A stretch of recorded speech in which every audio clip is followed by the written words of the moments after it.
الحمد لله نحمده ونستعينه ونستغفره ونؤمن به ونتوكل عليه ونعوذ بالله من شرور أنفسنا ومن سيئات أعمالنا من يهده الله فلا مضل له ومن يضلله فلا هادي له ونشهد أن لا إله إلا الله وحده لا شريك له ونشهد أن سيدنا ونبينا ومولانا محمدا عبده ورسوله صلى الله تعالى عليه وعلى آله وصحبه وبارك وسلم تسليما كثيرا كثيرا. أما بعد قال الله تبارك وتعالى يا أيها الذين آمنوا اتقوا الله يجعل لكم فرقانا يا أيها الذين آمنوا إن تتقوا الله يجعل لكم فرقانا. وقال الله تبارك وتعالى وذروا ظاهر الإثم وباطنه. وعن ابن عباس رضي الله تعالى عنهما أنه قال له رجل قليل العمل وكثير الذنوب أعجب إليك أو رجل كثير العمل وكثير الذنوب قال لا أعدل بالسلامة. میرا محترم بزرگوں، دوستوں، دینی اور ایمانی بھائیوں، ابھی آپ حضرات کے سامنے قرآن مجید کی آیات اور حضرت عبداللہ بن عباس رضی اللہ تعالیٰ عنہما بڑے جلیل القدر صحابی ہے، امام المفسرین کہلاتے ہیں، اور اللہ تعالیٰ نے انہیں علم کا ایک بہت بلند مقام عطا فرمایا ہے. ان کا ایک قول آپ کے سامنے کوٹ کیا گیا ہے، پڑھا گیا ہے. یہ حضرت عبداللہ جو حضرت عباس کے بیٹے ہیں، فرزند ہے، اور اللہ کے رسول صلی اللہ علیہ وسلم کے چچیرے بھائی، چچا کے بیٹے عبداللہ، بڑے جلیل القدر صحابی ہیں. علم میں ان کا بہت بڑا اونچا مقام ہے. حالانکہ عہد مبارک صلی اللہ علیہ وسلم میں یہ بہت کم عمر تھے، بہت زیادہ ان کی عمر نہیں تھی، بہت چھوٹے تھے، لیکن اس چھوٹی عمر کے باوجود علموں میں بہت بڑا مقام رکھتے. اور وجہ اس کی یہ ہے کہ جب یہ چھوٹے تھے تو اللہ کے رسول صلی اللہ علیہ وسلم کی خدمت میں ہمہ وقت رہا کرتے تھے. سفر میں، حضر میں، صبح تہجد کے وقت اللہ کے رسول صلی اللہ علیہ وسلم اٹھتے تو یہ پانی گرم کر کے رکھنے کی خدمت انجام دیتے، یا پانی پیش کرنے کی خدمت انجام دیتے. وضو کے لیے لوٹے وغیرہ کا انتظام کرتے، مسواک آپ کو پیش کرتے. اور جتنے بھی اللہ کے رسول صلی اللہ علیہ وسلم سفر میں ہو، حضر میں ہو، جب کبھی اللہ کے رسول کوئی ہدایت دیتے، کوئی رہنمائی کرتے، اللہ کے رسول صلی اللہ علیہ وسلم کی زندگی میں تو ہمہ قسم کی رہنمائی اور ہدایات موجود ہے. تو اللہ کے رسول نے بہت سارے جو قبائل تھے مدینہ کے آس پاس، مکہ کے آس پاس، ان سے معاہدات بھی کیے ہیں، جنگیں بھی کی ہیں، غرض کہ رسول اکرم صلی اللہ علیہ وسلم کی زندگی کے جو مختلف پہلو ہیں، معاملات سے متعلق، عقائد، سیاسیات، تعلیم، معیشت، ہر چیز کے بارے میں رسول اکرم صلی اللہ علیہ وسلم کی بڑی عجیب و غریب ہدایات موجود ہیں. کئی معاہدات کیے آپ نے، آپ کی زندگی میں معاہدات بھی، جنگیں بھی ہیں، معاہدات بھی. تو یہ ساری کے ساری چیزوں کو بہت قریب سے دیکھنے کا ان کو موقع ملا. حضرت عبداللہ بن عباس حالانکہ چھوٹی عمر کے تھے، لیکن اخذ کرنے کی صلاحیت، علموں کو حاصل کرنے کی صلاحیت ان کے اندر بہت زیادہ تیز تھی. سریع الفہم بھی تھے اور قوت حافظہ بھی قوی تھی. قوت حافظہ بھی بڑی تیز اور فہم بھی بڑا تیز۔ بعض اوقات دیکھنے میں آتا ہے کہ ایک انسان ہے، اس کی قوت حافظہ بڑی تیز ہوتی ہے، لیکن فہم اس کا تھوڑا سا اس لیول کا نہیں ہوتا، سریع الفہم نہیں ہوتا۔ قوت حافظہ بہت طاقتور ہے، اچھی ہے، قوی ہے، کوئی بھی بات کو بہت جلد، کوئی بھی مضمون کو، ٹاپک کو وہ یاد کر لیتا ہے، اخذ کر لیتا ہے، لیکن کسی بھی چیز کی گہرائی تک پہنچنا، اس کی ڈیپتھ تک پہنچنا، اس تک اس کا فوراً ذہن منتقل ہو جانا، یہ چیز اس کے اندر نہیں ہوتی۔ بعض ایسے ہوتے ہیں کہ قوت حافظہ اتنی زیادہ تیز نہیں ہوتی، لیکن اوپر کی کھوپڑی بہت زیادہ کام کرتی ہے، ایسے بھی ہوتی۔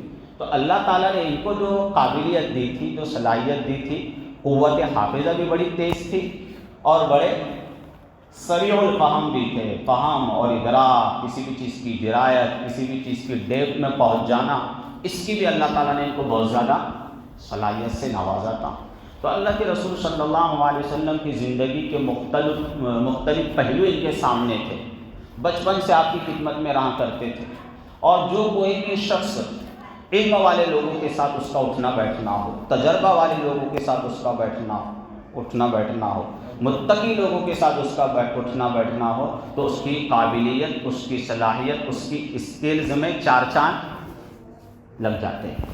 تو ہمارے جو طالب علم ہیں، طلبہ ہیں، نوجوان ہیں، ان کو بھی اس بات کو سمجھنا چاہیے۔ ہمارے نوجوانوں کے اندر، آج کل کے بالخصوص نوجوان، ان کے اندر یہ چیزیں دھیرے دھیرے، پہلے تھی یہ چیزیں لوگوں کے اندر، اب نہ تو استاد کا ادب رہا بھائی، نہ جن لوگوں سے وہ علم حاصل کر رہا ہے انہی کی کوئی قدر و قیمت نہیں ہے اس کے دل میں۔ اس کا استاد ہے، ٹیچر ہے، میس ہے، دوسرے بڑے ہیں، دادا ہے، نانا ہے، اور گھر کے بڑے ہوتے ہیں، ان سب چیزوں کی، ان سب لوگوں کی جو قدر و قیمت ہے اس کے دل سے کیا ہو گئی؟ تو جس سے وہ علم حاصل کر رہا ہے، جس کے پاس بیٹھ کر وہ سیکھ رہا ہے، اسی کے لیے اس کے دل میں قدر نہیں ہے، احترام نہیں ہے، تو بتاؤ اس کے دل کا جو نور ہے، اس کے دل کا جو علم ہے، اس کے اندر منتقل ہوگا؟ استاد اس سے خوش ہوگا؟ اس کو دعائیں دے گا؟ نہیں۔ ہم نے مدارس کے اندر بھی یہ چیز دیکھی، وہاں بہت زیادہ قدر ہے، بہت احترام ہے۔ استاد آتے جب ان کی چپل سیدھی کی جاتی ہے، جاتے ہیں تب جا کر ان کا احترام ہوتا ہے، ہر چیز میں یعنی کہ بہت زیادہ احترام، بہت زیادہ رسپیکٹ۔ تو اسی طرح کا معاملہ حضرت عبداللہ بن عباس کا جناب رسول کریم صلی اللہ علیہ وسلم کے ساتھ بھی تھا۔ تہجد میں اٹھ رہے، اس وقت خدمت کر رہے، مسواک پیش کر رہے، آپ سواری پر سوار ہو رہے، اونٹ کے اوپر سوار ہو رہے، آپ کو سواری میں سوار ہونے میں مدد کر رہے، تو اس سے خوش ہو کر ایک مرتبہ اللہ کے رسول نے ان کو دعا بھی دی، اللہم علمہ الکتاب وفقہہ فی الدین، کہ اللہ آپ اسے علم کا، اپنی کتاب کا علم عطا فرمائیں، اور کسی بھی چیز کی، بالخصوص دین کی گہرائی اس کا بھی ان کو علم عطا فرمائیں، اس کی بھی ڈیپ، دین کی جو ڈیپ ہے، دین کی جو گہرائی ہے، گہرائی ہے، اس کی بھی اس کو سمجھ عطا فرمائیں۔ ایک تو خود یہ بہت زیادہ قابل تھے، صلاحیت مند تھے، دوسرے اس قدر آپ کا احترام کیا، اس قدر آپ کی خدمت کی کہ دل سے، ہم کہتے ہیں نا، میں زبان سے بولوں یا نہ بولوں، میری والدہ کہاں کرتی تھی، وہ پاؤ وغیرہ دباتے تھے، بیٹا ہم زبان سے دعا دے کہ نہ دے، دل دعا دیتا۔ کیا بولتے ماں باپ؟ میری روح تجھے دعا دے دے، میں زبان سے دعا دوں کہ مت دوں، لیکن میری روح تم کو دعا دے، تو وہ روح کی دعا لگ جاتی ہے۔ انسان کی روح خود اندر سے، یعنی کہ کیفیت ایسی بنتی ہے انسان کی، جو بھی اس کا خدمت کرتا ہے، ماں باپ کی، بڑوں کی عزت کرتا، احترام کرتا، استاد کا ادب کرتا، لحاظ رکھتا، تو دل سے اس کو کیا نکل جاتی بھائی؟ دعا نکل جاتی۔ تو ایسے ہی اللہ کے رسول صلی اللہ علیہ وسلم کی ایک مرتبہ دل سے کیا نکل گئی؟ دعا نکلی، ان کی خدمات دیکھ کر، ان کی قابلیت، ان کی صلاحیت، اور اتنا لگاؤ اللہ کے رسول کی ذات سے، تو اللہ کے رسول نے ان کو دعا دی کہ اللہ تعالیٰ تجھے کتاب کا بھی علم دے اپنی، اور دین کی بھی جو ڈیپ ہے، گہرائی ہے، سمجھ ہے، اندر تک اتر جانا ہے، وہ بھی اللہ تعالیٰ تجھے اس سے بھی نوازے۔ تو وہ دعا کی بھی برکت تھی، اور اللہ کے رسول کی جیسی شخصیت کے ساتھ رہنا نصیب ہوا، تجربہ کار بندہ، نبی جو ہے اس سے بڑھ کر کس کا علم ہو سکتا ہے، اس سے بڑھ کر کس کا تجربہ ہو سکتا ہے، براہ راست وہ آسمان سے ہدایات لیتا ہے۔ اور دوسرے ایک چیز ان کی زندگی میں یہ بھی پیش آئی کہ اللہ کے رسول کی وفات کے بعد انہوں نے یہ کیا، اللہ نے ان کو ایسی سمجھ دی کہ بڑے بڑے صحابہ کرام اس وقت موجود ہیں. انہوں نے سوچا اللہ کے رسول تو اس دنیا سے چلے گئے، لیکن جن لوگوں نے ایک لمبی مدت تک نبی صلی اللہ علیہ وسلم کی صحبت اٹھائی، ابھی وہ لوگ دنیا میں موجود ہیں، تو کیوں نہ میں ان کے پاس جاؤں، ان کی صحبت اٹھاؤں، ان سے علم حاصل کروں.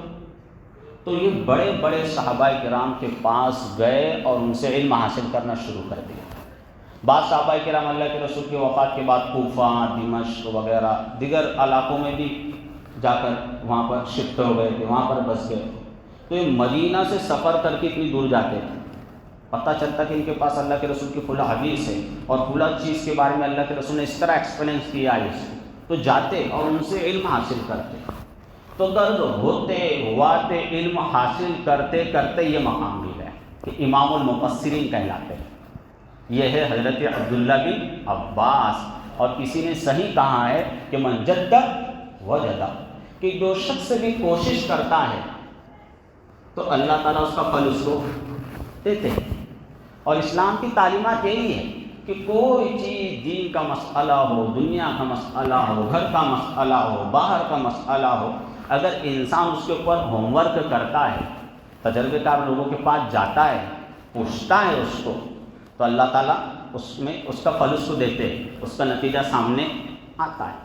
پڑھائی کے دوران اگر کوئی اس طرح کرتا ہے، کوئی زندگی میں ہر انسان کی زندگی میں مسائل ہے، اتار ہے، چڑھاؤ ہے، ہر طرح کی چیزیں ہمارے سامنے آتی ہیں، تو ہر مسئلے کے بارے میں جب انسان اس کی جو ماہرین ہے ان سے وہ میٹنگ کرتا ہے، پوچھتا ہے، تجربہ لیتا ہے، تو اس کا فائدہ اس کو بہرحال پہنچتا ہے. اسلام کی بھی تعلیم یہی ہے کہ ہر چیز کے بارے میں جو بڑی بڑی کمپنیز ہیں وہ کیا کرتی ہے بھائی، ان کے پاس باقاعدہ تھنک ٹینک ہوتے ہیں. کیا ہوتے ہیں؟ کیا جا رہا ہے، کیا آ رہا ہے. بڑے بڑے جو ریاستیں معاہدات کرتی ہیں ایک دوسرے کے ساتھ، تو باقاعدہ وہ اس کے اوپر ایک پینل بٹھاتے ہیں تھنک ٹینک کے نام سے، 10 لوگوں کو، 15 لوگوں کو، اور اس کے اوپر کروڑوں روپے خرچ ہوتے ہیں کہ جو ہمارا معاہدہ ہوا ہے اس کی سب سمتوں سے جائزہ لیا جائے، اوپر نیچے دائیں بائیں آگے پیچھے، اوپر تک کتنا طاقتور ہے، نیچے تک کہاں تک طاقتور ہے، دائیں بائیں اس کے کیا کیا انجام عواقب نکل سکتے، سب کا وہ کہیں گے تجزیہ کرنے کے بعد، ایلینائسس کرنے کے بعد اس کو کیا کرتے پھر انجام دیتے ہیں. تو یہ چیز کہاں سے حاصل ہوتی ہے؟ انسان تجربہ کار لوگوں سے، ہے نا. تو یہ حضرت عبداللہ ابن عباس رضی اللہ تعالیٰ عنہما، جن کے بارے میں آپ کو بتلا رہا ہوں، اور ان کا ایک قول میں نے اصل میں آپ کے سامنے کوٹ کیا ہے، اس کو ایکسپلین کرنا ہے، اصل مقصد تو یہ. لیکن اس سے پہلے ان کی شخصیت کیا ہے وہ میں آپ کو بتلا رہا ہوں کہ کتنی پہنچی ہوئی ہستی ہے یہ. تو وہ کہتے ہیں کہ ایک مرتبہ ایک شخص میرے پاس آیا اور مجھ سے اس نے بڑا عجیب و غریب سوال کیا.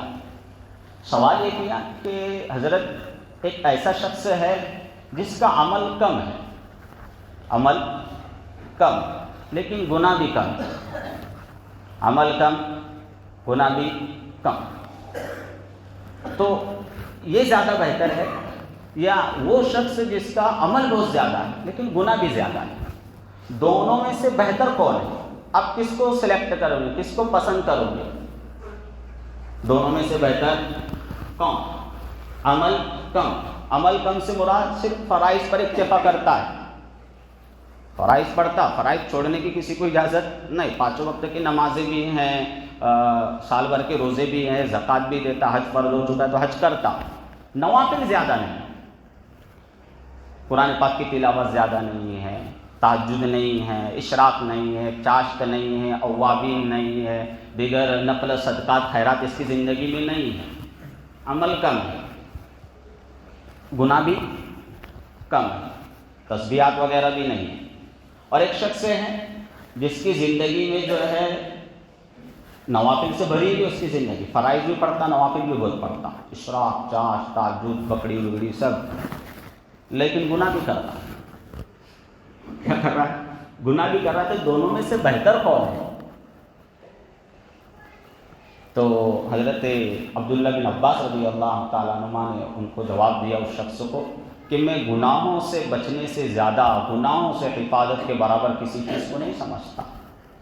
کیا کہا؟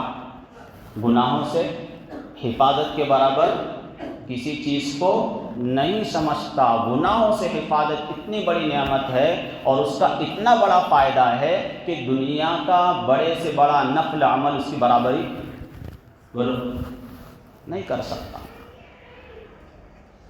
گناہوں سے بچنا اتنی بڑی نعمت ہے، گناہوں سے بچنے کے مقابلے میں نفل عبادت کچھ بھی حیثیت نہیں رکھتی۔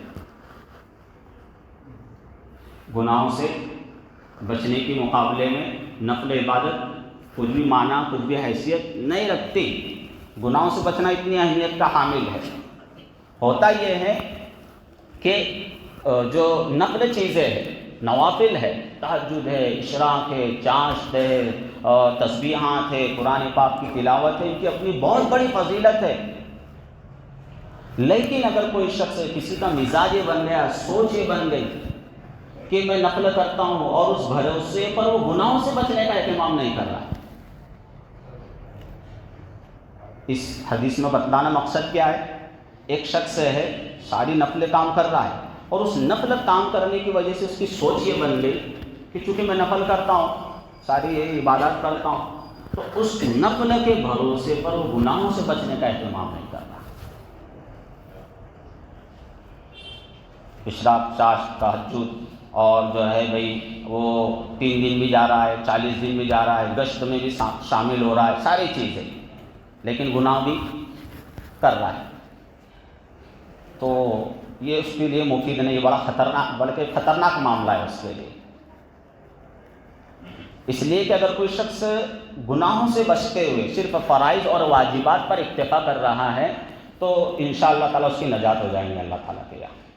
اور ایک شخص ہے جو نوافل کا بڑا اہتمام کر رہا ہے لیکن گناہوں سے بچنے کا اہتمام نہیں، تو اس کی نجات کی کوئی ضمانت نہیں دی جا سکتی، اس کی نجات کی کوئی گارنٹی نہیں۔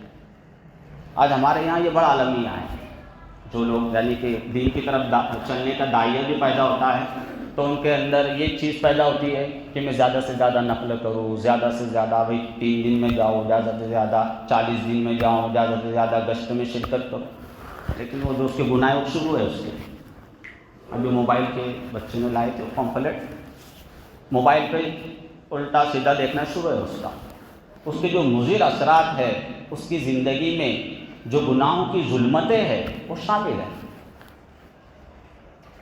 کہ اس نے نفل کو بہت کچھ سمجھ رکھا ہے لیکن گناہوں سے بچنے کا اہتمام نہیں کر رہا۔ رات کے 12 بجے تک، 2 بجے تک، 3 بجے تک جو ہے کیا کر رہا ہے بھائی؟ ٹی وی دیکھ رہا ہے، موبائل دیکھ رہا ہے، نفل کا بڑا اہتمام ہے، ساری باتیں ہو رہی ہیں، ان کیا سمجھ رہا ہے میں بہت نیک ہوں، میں بہت متقی ہوں، میں بہت پرہیزگار ہوں، لیکن وہ جو گناہ ہے وہ تیری زندگی پہ کیا اثر ڈال رہے ہیں، وہ کتنا تیرے دل میں انہوں نے ظلمت بھر رکھی ہے، کتنا تیری عقل کو اونڈھا کر رہے ہیں وہ گناہ، اس طرف دھیان نہیں، توجہ نہیں۔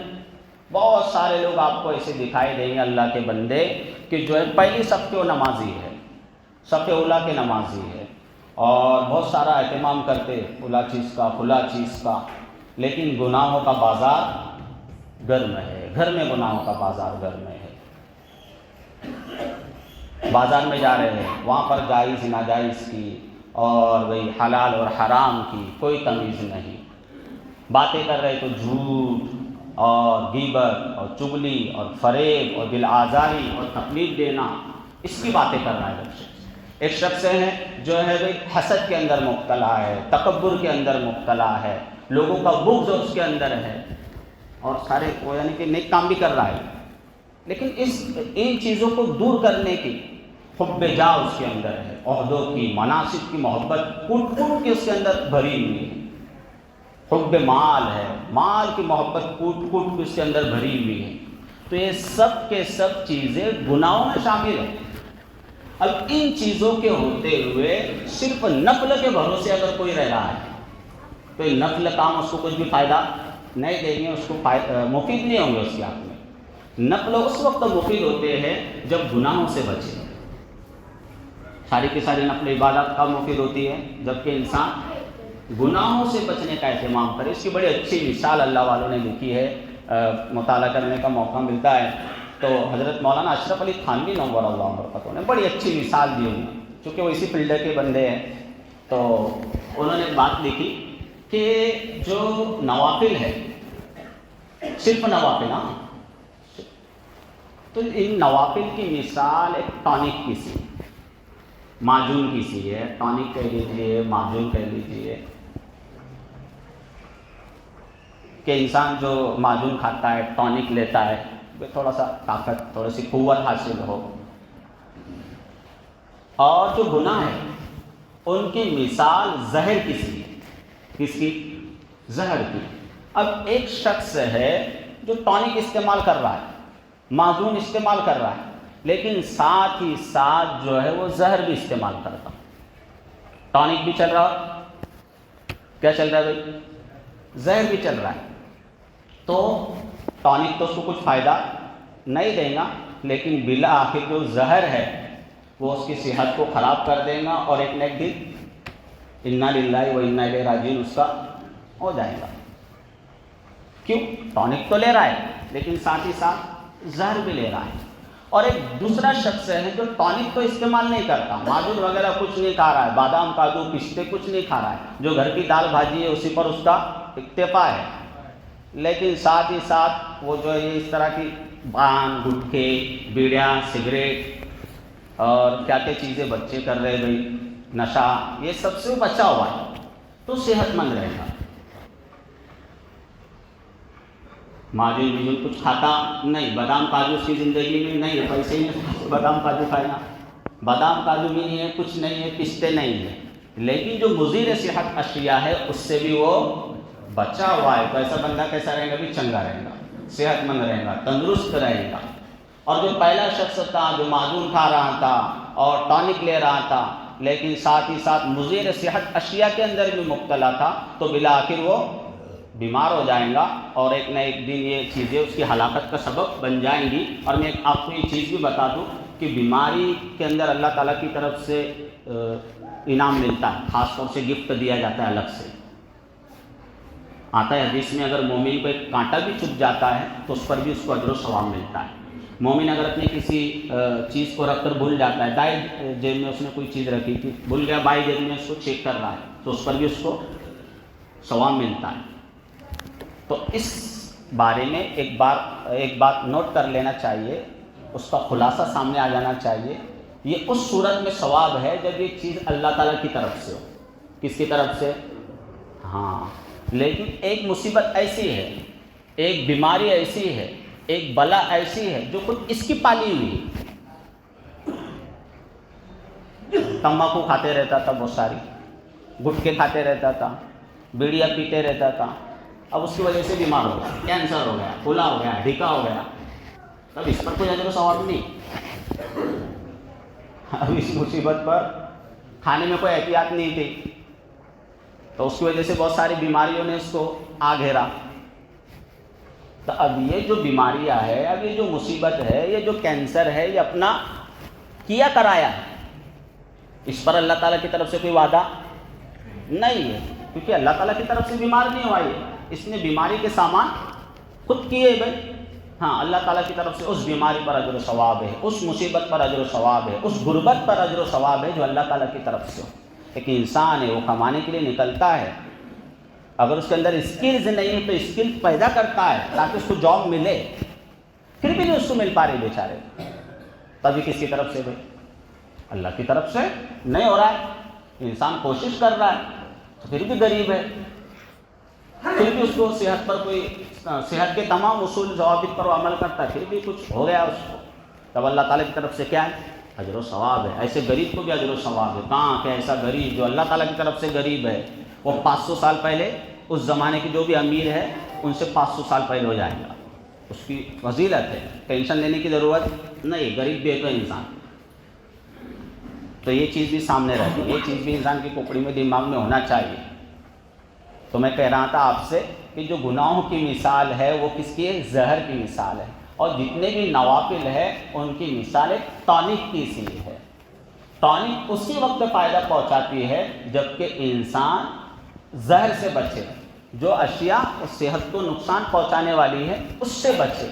تو یہ نفل عبادات، اوابین، چاشت وغیرہ جتنے بھی انسان نفل کرتا رہتا ہے، یہ اسی وقت فائدہ مند ہوتی ہے جب انسان گناہوں سے بچے، اس کی زندگی سے غیبت نکلے، اس کی زندگی سے چغلی نکلے، اس کی زندگی سے جھوٹ نکلے، اس کی زندگی سے بدنگاہی نکلے، موبائل کا جو غلط استعمال ہے وہ نکلے۔ ہم یہ نہیں کہیں کہ موبائل استعمال نہ کرے انسان، آج کے زمانے کی ضرورت ہے، لیکن میں کہتا رہتا ہوں کہ جتنی بھی سوشل میڈیا ہے، موبائل ہے، ان کی مثال جو ہے وہی گھوڑے کی سی ہے۔ کس کی؟ اور ایسا گھوڑا جس کی لگام آپ کے ہاتھ میں ہونا چاہیے۔ سوشل میڈیا جتنا بھی ہے، موبائل ہے، اس کی مثال کیسی ہے؟ بولیے۔ گھوڑا، اس کی لگام آپ کے ہاتھ میں ہونا چاہیے۔ لگام ہاتھ میں ہونے کا مطلب یہ ہے کہ جیسی موبائل ہاتھ میں آیا تو آپ کو یہ کرنا ہے سب سے پہلے کہ مجھے کیا دیکھنا ہے اندر، کس چیز کو پہلے دماغ میں لینا ہے؟ بولیے، دیکھنا کیا ہے، میں نے لیا کیوں اس کو ہاتھ میں ابھی؟ پھر اس کو سوچنے کے بعد وہی چیز اندر دیکھیں۔ مجھے بیان دیکھنا ہے، مجھے بیان کی تیاری کرنا ہے، یا اور کوئی ٹاپک پر مجھے کچھ ریسرچ کرنی ہے، تحقیق کرنی ہے، کچھ ہے، تو میرا کام کیا ہے؟ پہلے میں دماغ میں دیکھوں مجھے کیا ٹاپک دیکھنا ہے، پھر اس دماغ میں بولنا کیا ہے، تو اس میں کچھ بھی چیزیں دیکھوں، سنوں، پڑھوں، کتابیں سرچ کروں۔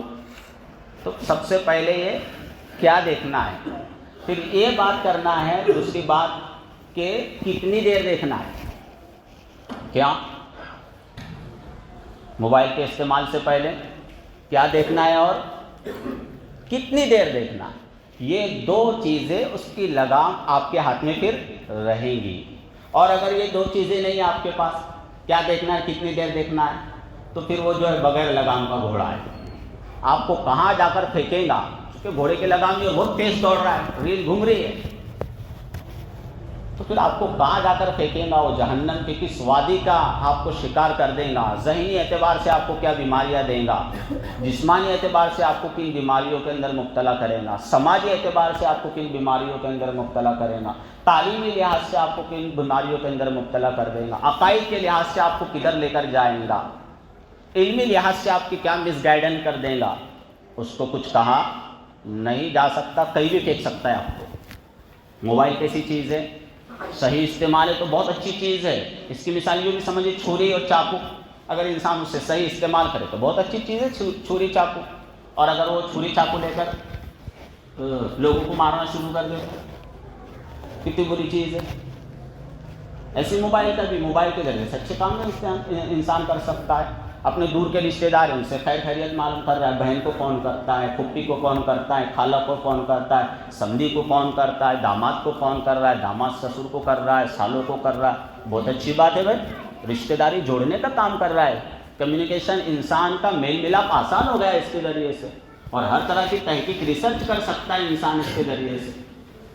میں تو اکثر بچوں کو کہتا ہوں، آتے بھی ہیں 10-12 سال کے بچے کہ بھائی پڑھو، آپ بہت اچھی بات ہے، تعلیم بھی حاصل کرو، ہنر بھی ساتھ میں حاصل کرو، صرف باپ کی کمائی پہ نہیں پڑھو، ابا ٹیوشن کی فیس دیں گے، ابا سارے بیاضیں دلائیں گے، ابا سب کریں گے، ایسا نہیں، تم بھی جو موبائل آپ کے ہاتھ میں ہے، ابا سے موبائل لیتے ہو تو اس کے ذریعے سے کوئی ہنر سیکھ لو، پنکھے بنانا سیکھ لو اس کے ذریعے سے، ایسی کا کام سیکھو، کچھ بھی سیکھو جو تم کو سمجھ میں آ رہا ہے اس کو، اور ہنر سیکھ کر اس سے کما کر پھر پڑھو، تو اس کی جو بات ہوگی اس کی بات ہی الگ ہے نا۔ تو گناہوں سے میں آپ کو توجہ دلا رہا تھا کہ اصل کیا چیز ہے، گناہوں سے بچنا۔ گناہ اگر زندگی میں ہے تو نوافل پھر کوئی اہمیت نہیں رکھتے، اور گناہوں کی بڑی ظلمتیں ہیں، گناہوں کی کیا ہے، بڑی ظلمت ہے۔ حدیث میں آتا ہے کہ جب انسان گناہ کرتا ہے تو اس کے دل پر ایک سیاہ نقطہ لگ جاتا ہے، کیا لگ جاتا ہے، دوسرا گناہ کرتا ہے، دوسرا نقطہ اس کے دل پر لگ جاتا ہے، تیسرا گناہ کرتا ہے، تیسرا نقطہ اس کے دل پر لگ جاتا ہے، یہاں تک کہ گناہ کرتے کرتے کرتے اس کا دل بالکل سیاہ ہو جاتا ہے، اور پھر سیاہ ہونے کے بعد وہ زنگ آلود ہو جاتا ہے، جیسے لوہے پر پہلے ایک ٹپکا لگتا ہے، پھر دوسرا ٹپکا لگتا ہے، پھر دھیرے دھیرے اس کا زنگ بڑھتا ہے، پھر وہ زنگ آلود ہو جاتا ہے۔ تو اسی طرح انسان کا دل بھی گناہ کرنے کی وجہ سے سیاہ ہو جاتا ہے اور زنگ آلود ہو جاتا ہے۔ پھر جب اس کا دل زنگ آلود ہو جاتا ہے تو پھر نیکی اور خیر کی بات اس کی کھوپڑی میں اترتی نہیں۔ کتنا ہی بیان کیا جائے، ایک بیان سن لیا، دو بیان سن لیا، بڑے سے بڑے مولانا اللہ والے متقی کو لا کر اس کے سامنے بٹھا دیا گیا، ارشد مدنی یہاں پر آ گئے، محمود مدنی آ گئے، تو ان کے بیان سے اس کو کچھ فرق پڑنے والا نہیں، کیونکہ اس کو کچھ لینا دینا ہی نہیں ہے، اور یہ اپنی زندگی کو بدلنا بھی نہیں چاہتا ہے۔ سال بدل رہا ہے، یہ نہیں بدلنا چاہ رہا ہے، سال بھی بدل رہا ہے ابھی، تو سال بدلنے کے موقع پر بھی لوگ خرافات کرتے ہیں، تو وہی وہ ساری کے ساری چیزیں، ظاہر سی بات ہے اسلام کا اس سے کیا لینا دینا، ہیپی نیو ایئر سے۔ تو سال بدلنے کے ساتھ ساتھ انسان کو اپنے آپ کو بھی بدلنا ہے، اور میں نے یہ بھی کہا کہ بھئی جو گناہ ہے اس کو چھوڑنا ہے، اور اس کی ابتدا جو ہے نا گھر سے بھی ہوتی ہے۔ ایک چیز یہ کہ ہم کو اپنا ماحول بدلنا ہوگا، اور خاص طور سے اس کی بنیادی اکائی جو ہے عورتیں۔ آج ہم شادی بیاہ میں دیکھ رہے ہیں، جا رہے ہیں، تو جو چیز دیکھنے میں آ رہی ہے، پھر بعد میں اس کے نتائج بھی لوگ دیکھ رہے ہیں، لیکن سمجھ نہیں آ رہی، عقل ہوندی بھی ہو جاتی ہے انسان کی۔ مت جب ماری جاتی ہے انسان کی، جیسے کہ شیطان کی مت ماری گئی تھی، تو اللہ تعالیٰ کے سامنے دلائل وغیرہ پیش کرنے لگا، تو اسی طرح جب انسان گناہوں کے اندر مبتلا ہو جاتا ہے، اور انسان کی دینداری بھی شادی بیاہ کے موقع پر ہی پتہ چلتی ہے۔ مسجد میں تو سبھی شربا ہے بھائی، سبھی نمازی لوگ ہیں، پتہ کب چلتا ہے اللہ کو کتنا فالو کرتا ہے، رسول کو کتنا فالو کرتا ہے، ان کا اتباع کتنا کرتا ہے، شادی بیاہ کے موقع پر کا پتہ چلتا ہے۔ شادی بیاہ ڈی جے ہو رہے، ہلدی ہو رہی ہے، جو جتنے رسومات خرافات ہیں سب ہو رہا۔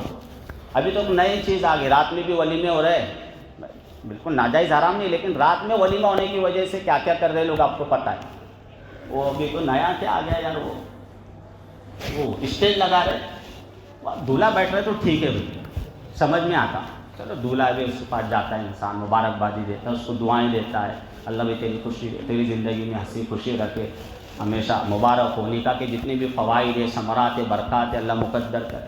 اس کی بیوی بیٹھی ہے تو اس کے پاس کیسے جائیں گے انسان دعا دینے؟ کتنی بے غیرتی کی بات ہے بھائی، یعنی کہ اللہ والوں کی، نیک لوگوں کی دعا سے بھی انسان محروم ہو جاتا۔ ٹھیک ہے دولہا بیٹھ رہا ہے تو سمجھ میں آتی، دلہن کا بیٹھنا کیا ہے، سوچنے کی ضرورت ہے۔ اور پھر وہاں پر وہ ویڈیو بھی ہو رہی ہے، جو ویڈیو کرنے والا ہے الگ الگ زاویوں سے، الگ الگ کیا بولتے ہیں اس کو، پوسٹ، الگ الگ پوسٹ سے وہ فوٹو بھی لے رہا ہے دلہن۔